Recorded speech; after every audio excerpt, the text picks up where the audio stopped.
very good evening. Welcome to State of Business on our television. I'm Ashingsani Veerasinghe. Let's have a look at the headlines first. Quarantine curfew will be imposed in the Western Province from midnight today till 5 a.m. on Monday. Ports Authority started contain operations at East Terminal in Colombo that was idle for more than 5 years. News in detail. Quarantine curfew will be imposed in the Western Province from 12 midnight today until 5 a.m. on Monday.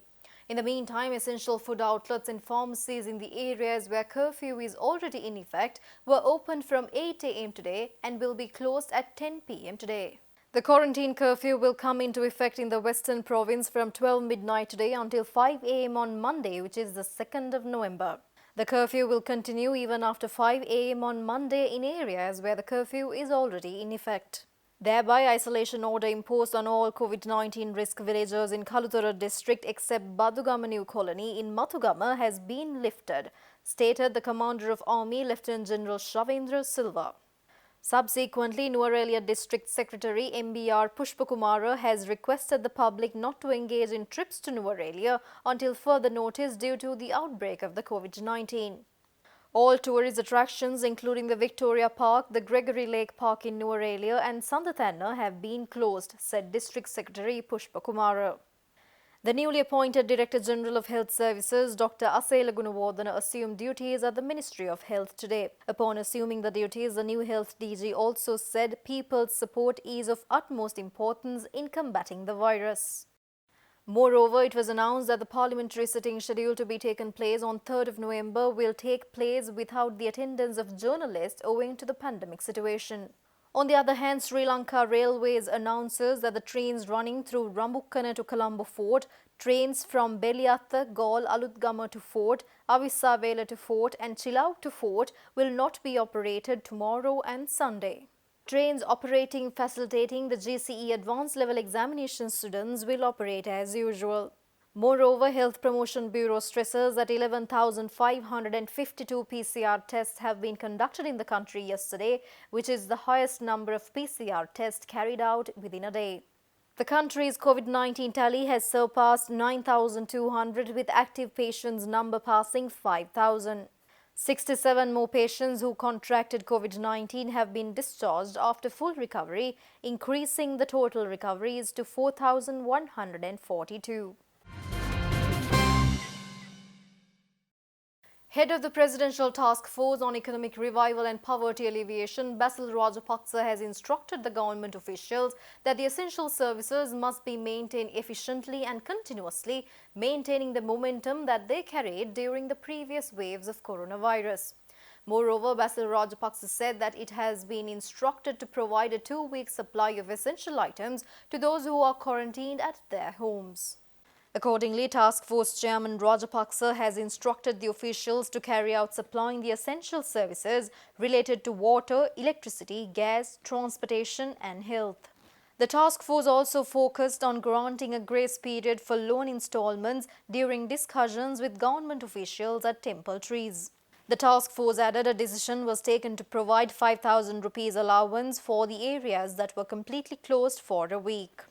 Moreover, the government agents and the Postmaster General were instructed to take obligatory steps to deliver public assistance and pensions to the homes of the senior citizens. Reuters polls including 500 economists around the world show that there is a risk that the resurgence in coronavirus cases holds the global economic recovery by year-end. The Reuters polls of economists across Asia, Europe and the Americas covering 46 economies has showed limited sign of activity recovering to pre-COVID-19 levels anytime soon. Subsequently, nearly 3/4 of 150 analysts said the resurgence in coronavirus cases posed a high risk of halting the current global economic recovery as early as this year. Moreover, the global economy was expected to grow 5.3% next year after shrinking 4% this year, a bit higher than the International Monetary Fund's projection of 5.2% for 2021. But nearly 80% of economists said a weaker global recovery than previously thought was the greater risk in 2021 rather than a vigorous rebound or a renewed downturn.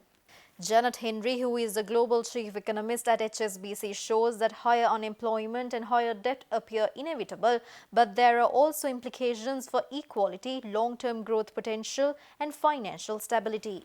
In the meantime, head of macro research at Barclays, Ajay Rajadhyaksha, noted that the emerging market economies are leaving behind the worst of their COVID-19 related economic contractions, even if infection cases continue to increase in a number of countries, notably India.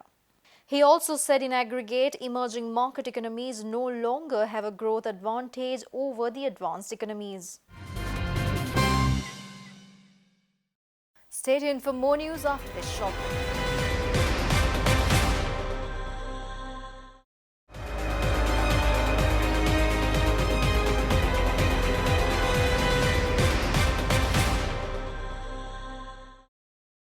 Welcome back after the break. Ministry of Ports and Shipping announces that Sri Lanka Ports Authority has started container operations at the East Terminal in Colombo that was idle for more than 5 years without cranes. The Ports Ministry announced that the operations resumed in accordance with a decision reached by the Cabinet of Ministers. An official from the Ports Authority said that the 450-meter-long Kiev terminal would be extended by another 600 meters.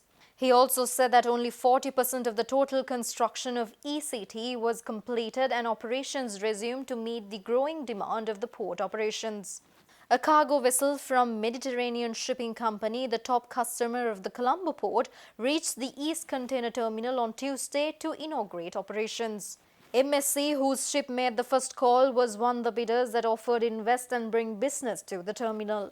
Separately, the Cabinet of Ministers also approved a tax relief for a $90 million productivity expansion program for Colombo International Container Terminal, which is a unit of China's CM Ports.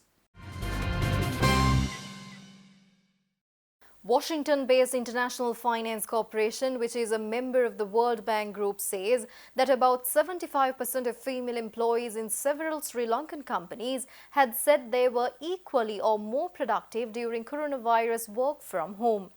The IFC made this revelation after a survey conducted in 15 companies in Sri Lanka.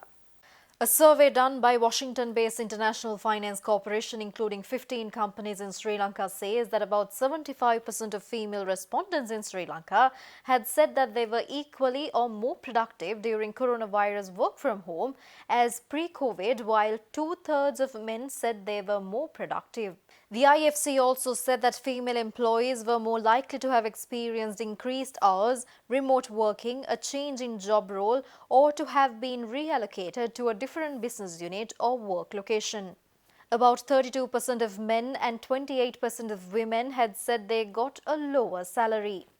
The report further said that almost one-third of workers has reported they were less productive during the previous 3 months compared to pre-COVID-19, with men more likely to have reported reduced levels of productivity than women. However, internet and phone connection problems were the number one reason cited for lower productivity for both women and men. IFC country manager for Sri Lanka, Amina Arif, said that COVID-19 has changed workplace dynamics radically, and among many other things, working from home has become the new normal. The survey was conducted by IFC's Women in Work program in Sri Lanka with the assistance of 15 Sri Lankan companies in banking and finance, fast-moving consumer goods, information technology, garment and manufacturing. The surveyed companies employed more than 140,000 employees, including almost 85,000 women. The report also revealed that almost two-thirds of 140,000 employees in Sri Lanka's leading companies are struggling to meet personal and family financial obligations due to the impact of COVID-19. The Colombo stock market turned negative yesterday with the curfew notice in Western Province from midnight today, whilst the turnover continued to be over 1 billion rupees. In the meantime, investment institution First Capital stresses that the buying interest was again seen today with the participation of the retail favourite sectors.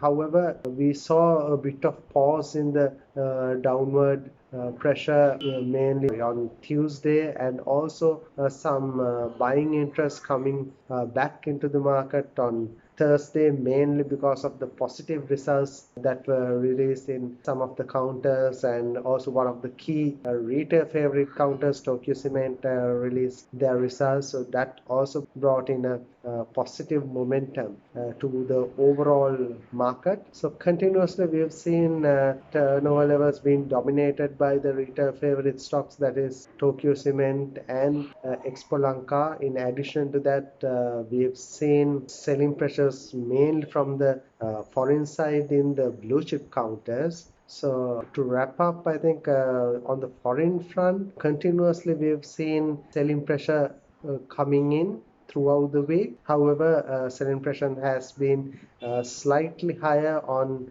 Tuesday and Wednesday, with number of blue chip quantities being changed hands, with foreigners selling out of those quantities.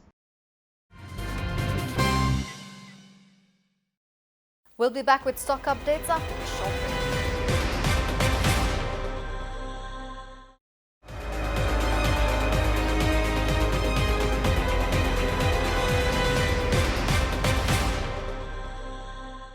Welcome back after the break.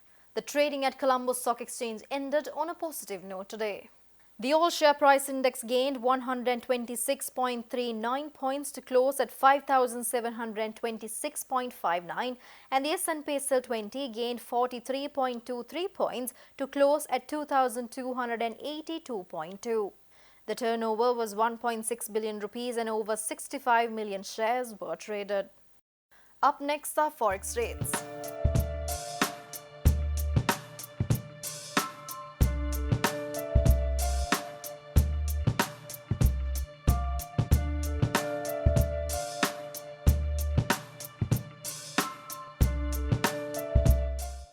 And that's all the news for today. See you tomorrow with State of Business at the usual time. Until then, take care. Good night.